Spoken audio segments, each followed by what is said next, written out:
Magandang araw sa iyo. Welcome sa ating pagtalakay. Magandang araw. Ngayon, binuklat na namin ang mga materialis na ipinadala mo at ang sentral na tema, grabe, napakalaki, ang tagumpay ng anak. Napakalaki talaga. Based sa mga tekstong ito, ang mission natin ay alamin kung paano raw eksaktong binawi ang mundo, paano pinatunayan ang pag-ibig sa paraang walang pwedeng komestyon, at paano tinalo yung mismong kasalanan. At hindi lang basta pag-alam, no?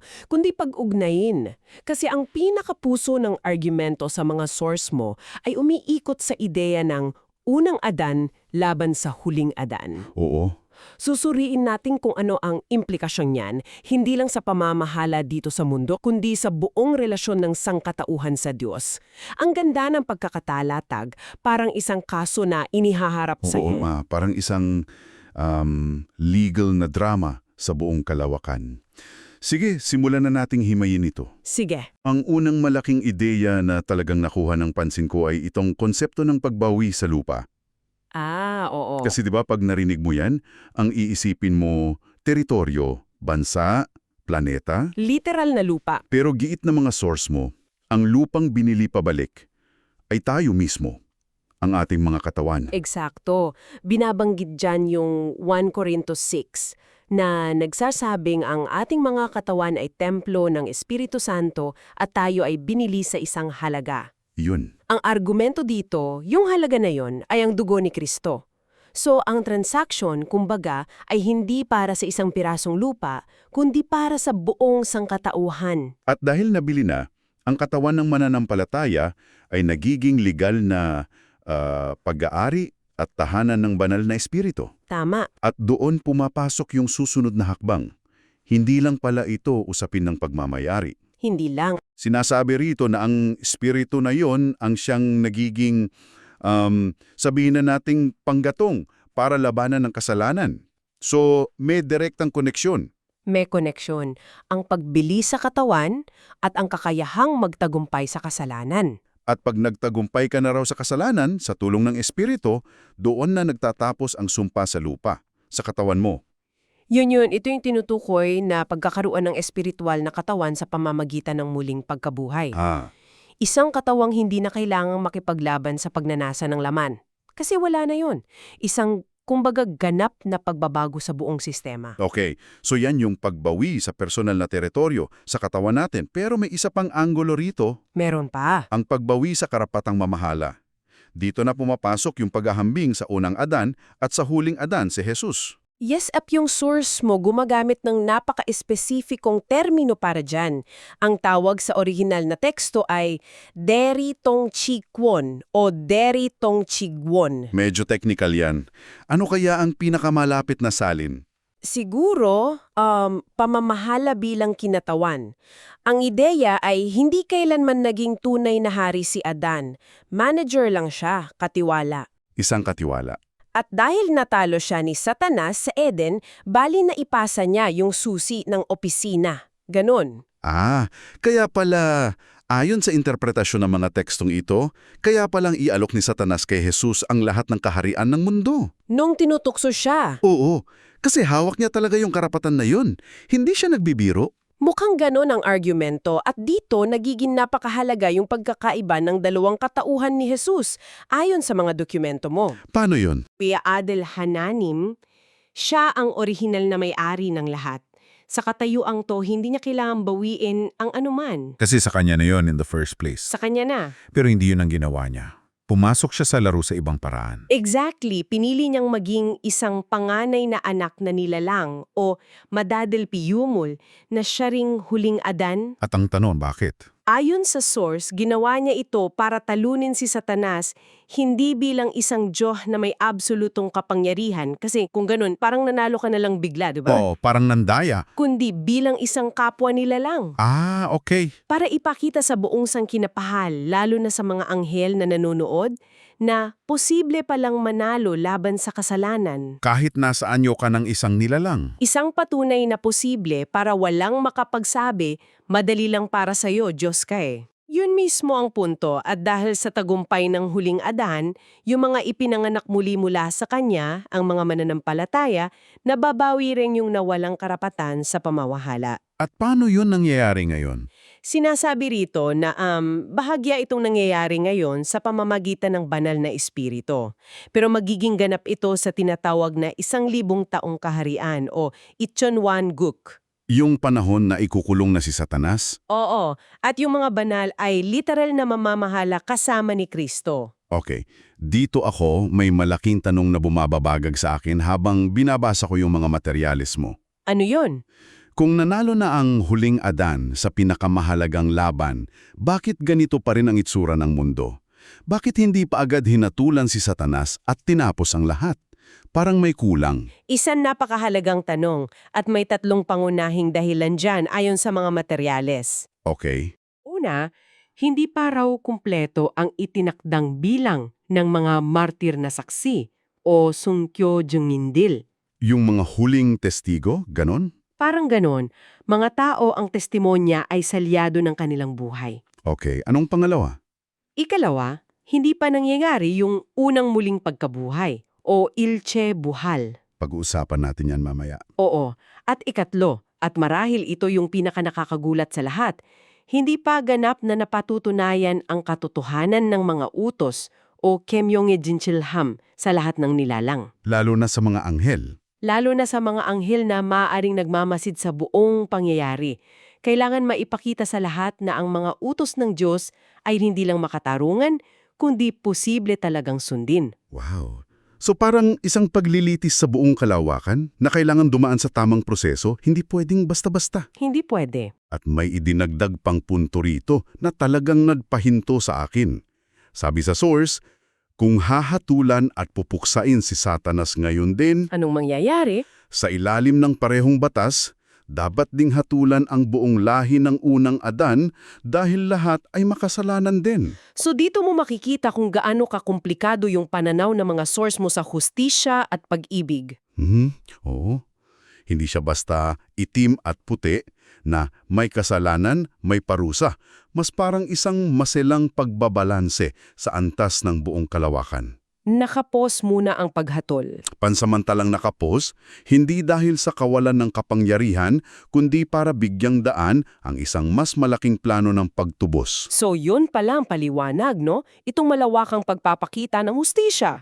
Pero sinasabi rin ng mga source mo na hindi gagana ang lahat ng ito kung walang pangunahing motibasyon. Tama. Hindi lang ito tungkol sa batas at hustisya. Ang buong makina nito tila umaandar dahil sa isang bagay, pag-ibig. Tumpak. Diyan pumapasok ang Roma 5.8 na binigyan talaga ng diin sa mga materyales mo. Ngunit ipinadama ng Diyos ang kanyang pag-ibig sa atin. Nang mamatay si Kristo para sa atin noong tayo'y makasalanan pa, yan daw ang sukdulang patunay. At ang lohika nito, base sa pagkakaintindi ko sa mga teksto, ay hindi lang basta mahal tayo ng Diyos. Mas malalim pa. Mas malalim. Ang Diyos mismo sa katawan ng anak ay namatay para sa kanyang mga nilalang.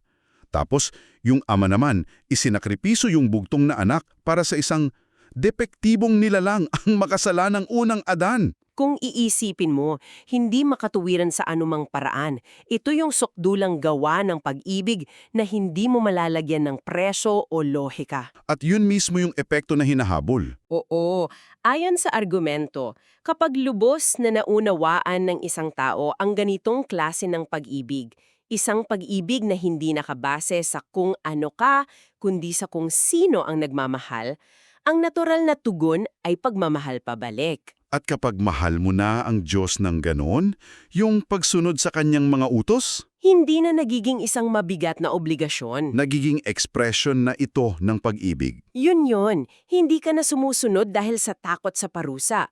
Sumusunod ka dahil ayaw mong saktan yung minamahal mo. Diyan ngayon kumokonekta yung susunod na malaking piraso ng puzzle, ang pagtalo sa kasalanan. Oo. Dahil kung ang pagsunod ay bunga na ng pag-ibig, nagiging posible na ito. Sinasabi sa una Pedro 2 na si Kristo bilang huling Adan ay hindi nagkasala. At hindi lang siya basta nanalo. Nag-iwan siya ng isang huwaran o patron, isang template. Ipinakita niya, kaya pala, posible mabuhay bilang isang nilalang na hindi nagkakasala. At dito natin makikita yung napakatalinong lohika ng plano ayon sa mga source. Ang fundamental na batas ng sansinukob ay ang kabayaran ng kasalanan ay kamatayan. Simple pero absoluto. Ngayon, dahil si Jesus ay hindi kailanman nagkasala, walang legal na basehan ang kamatayan para hawakan siya, walang kaso laban sa kanya. Kaya nung siya'y namatay, Hindi siya kayang pigilan ng kamatayan at siya ay muling nabuhay. so ang muling pagkabuhay ay hindi lang isang himala, ito ang sukdulang legal na pagpapatunay Ito ang ebidensya, Exhibit A kumbaga. na ang mga utos ng Diyos ay hindi imposible at kayang-kayang sundin. Siya yung tinatawag na unang bunga o tsotyolme. Ang unang ani na nagpapatunay na yung buong pananim ay valid at posibleng magbunga rin. Kung ang kasalanan yung susi na nagbubukas ng pinto sa kamatayan, Si Jesus, wala siyang ganong susi, kaya't hindi siya mapasok. Ang kanyang pagkakabuhay na mag-uli ang nagpapatunay na ang sistema ng Diyos ay gumagana at makatarungan. okay, so malinaw na yan sa panig ni Jesus. Siya ang patunay na posible, pero paano naman yan maisasalin sa karanasan nating mga tao? Na by default, mayroon tayong susi ng kasalanan. Oo. Paano tayo magtatagumpay? Dito pumapasok ang Gawa, chapter 2, verse 38, na nagsasabing, pagkatapos mapatawad, tatanggapin natin ang regalo ng banal na spirito. At yan na yung nagpabago ng lahat para sa sangkatauhan. Ang banal na spirito na nananahan sa isang tao, ang siyang nagbibigay ng kakayahan na labanan yung tinatawag na pagnanasa ng laman o yukchay soyok. So, hindi to isang laban na mag-isa mong ginagawa. Hindi, meron kang kakampi sa loob, meron kang kasama sa loob ng templo mo na tumutulong sa'yo. So, kung pipiliin ng isang tao na magpasakop sa gabay ng spirito, magtatagumpay siya. Ito ay isang proseso ng kooperasyon. Hindi ito mahika na bigla ka nalang magiging perpekto. Tuloy-tuloy na pagpili ito. Isang pagpili na makipagtulungan sa espiritu at ang resulta nito, ayon dito, ay direktang sanhi at bunga. Ang mga nagtagumpay sa kasalanan ay magtatagumpay din sa kamatayan. Ito yung landas patungo sa muling pagkabuhay na binuksan ni Jesus. At dito, binibigyan ng espesyal na pansin yung mga martir na saksi. Oo, sila raw dahil sa kanilang sukdulang pag-ibig at pagpapasakop na handa nilang ibigay ang kanilang buhay ang unang makakaranas ng unang muling pagkabuhay. Ang kanilang tagumpay. Ang magiging pinakadramatiko at pinakaimposibleng itanggi na ebidensya. Dito na ngayon nagtatagpo ang lahat ng sunilid na hinihimay natin. Yun na. Yung unang muling pagkakabuhay na ito na mararanasan ng mga martir, ang magiging panghuling patunay sa buong sangkinapal, lalo na sa mga nagdududang anghel. Isipin mo ang eksena mula sa pananaw ng isang anghel.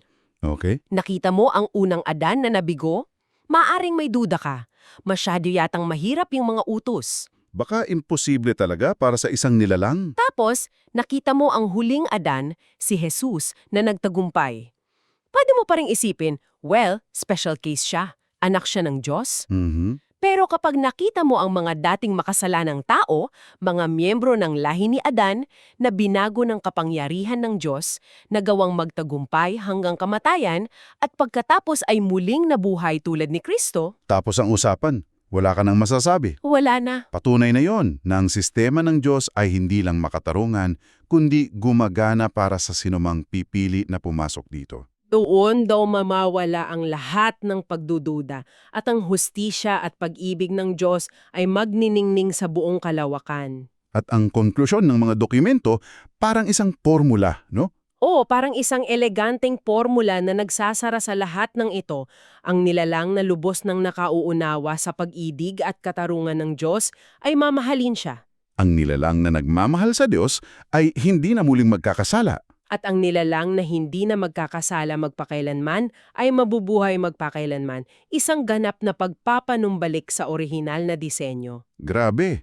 Kung susumayin natin, mula sa pagbili sa ating mga katawan bilang bagong lupa sa pagiging huwaran ni Jesus, Hanggang sa pagbibigay ng banal na espiritu bilang ating kakampi. para manalo sa sarili nating mga laban, lahat ay magkakaugnay na bahagi ng isang napakalaking kwento ng pagbabawi at pagpapanumbalik. Munihan mula sa lahat ng ito ay ito. Based sa mga binasa natin, ang tagumpay ay hindi lang tungkol sa pagtalo sa isang panlabas na kaaway tulad ni Satanas. Bahagi lang yan. Isang bahagi lamang. Ang mas malaking laban ay isang proseso ng panloob na pagbabago, mula sa pagiging alipin ng kasalanan tungo sa pagiging malaya na sumunod. Hindi dahil sa obligasyon o takot. Kundi dahil sa pag-ibig, isang pagbabagong pinapagana ng banal na espiritu sa loob natin. At ito ang huling tanong na iwan namin sa iyo. Isang bagay na natural na lumalabas mula sa logika ng mga materyales na ito. Ano kaya yon? Kung ang muling pagkakabuhay ng mga tao, partikular ng mga martir, ang magiging hudyat na magpapatunay sa katarungan ng Diyos sa harap ng mga anghel, ano ang sinasabi nito tungkol sa papel at kahalagahan ng pagdurusa ng tao sa isang mas malawak at kosmikong plano? Hindi lang pala ito basta trahedya, tila mayroon itong layunin sa isang mas malaking entablado. Isang bagay na maaari mong pag-isipan pa ng mas malalim.